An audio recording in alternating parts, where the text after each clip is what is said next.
The South City neighborhood is rooted in the early growth and development of South Memphis, once a separate city on the southern border of Memphis. Roberson Topp, an astute entrepreneur and developer, established South Memphis in 1846 as an upscale residential area with lavish mansions and townhomes along Beale, Lauderdale, Vance, and Linden streets. With the development of railroads, South Memphis and Memphis merged into one city in 1849 and gradually became an urban area with strong commercial enterprises due to its location on the Mississippi River. By 1860, nearly 3,900 African Americans were living in Memphis, of which only 198 were free.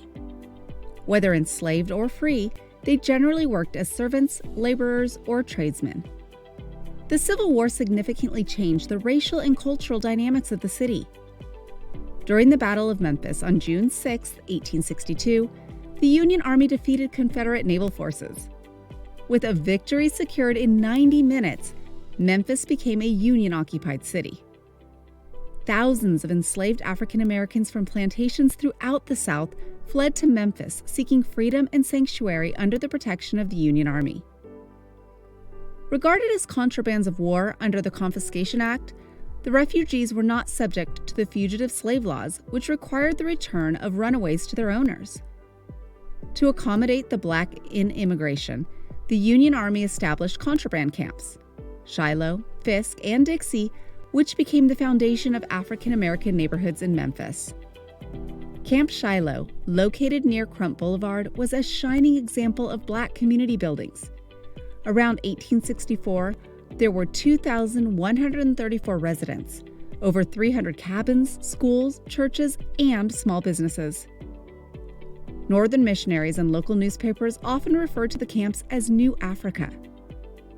With the passage of the Emancipation Proclamation in January 1865, there were 16,509 free African Americans living in Memphis. Most resided in the Negro quarters, racially designated areas in South Memphis. Within 2 months, the Freedmen's Bureau was created by the federal government to provide food, clothing, shelter, and medical services to displaced white Southerners and emancipated African Americans.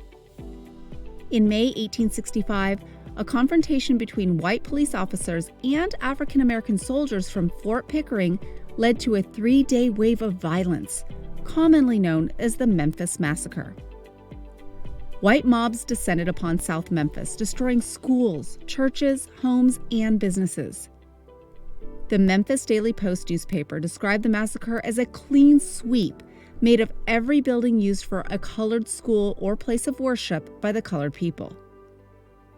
A federal investigation reported the impact on the black community. 46 persons killed, 5 women raped, 75 persons injured, and 100 persons robbed. The massacre and investigation influenced Congress to pass the 14th Amendment, which granted full citizenship to African Americans. Congress also passed a civil rights bill that provided African Americans equal protection under the law and due process. Despite the tragedy of the massacre, African Americans persevered and built their neighborhoods, thereby establishing a legacy of community building for future generations. In 2015, hundreds of community engagement activities in this area of South Memphis were rebranded as South City under the U.S. Department of Housing and Urban Development Choice Neighborhood Initiative.